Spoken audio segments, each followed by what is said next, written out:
The Faith I Live By, a devotional by Ellen G. White.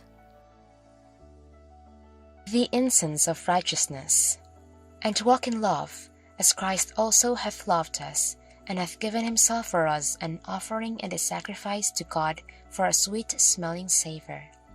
Ephesians chapter 5, verse 2. The showbread was kept ever before the Lord as a perpetual offering. It was called showbread, or bread of the presence, because it was ever before the face of the Lord.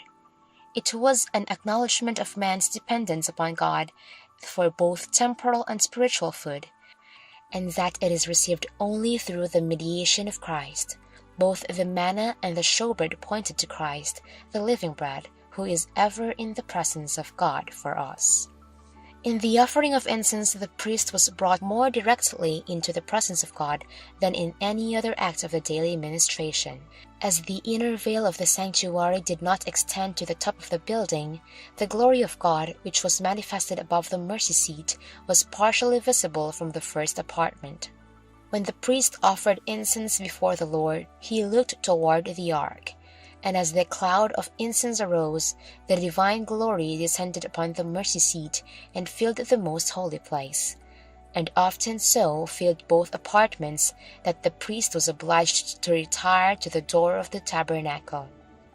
As in that typical service the priest looked by faith to the mercy seat which he could not see, so the people of God are now to direct their prayers to Christ, their great high priest, who, unseen by human vision, is pleading in their behalf in the sanctuary above.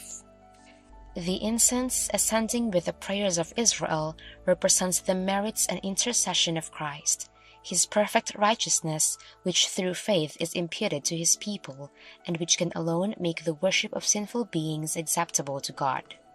Before the veil of the most holy place was an altar of perpetual intercession. Before the holy, an altar of continual atonement. By blood and by incense, God was to be approached, symbols pointing to the great mediator, through whom sinners may approach Jehovah, and through whom alone mercy and salvation can be granted to the repentant, believing soul.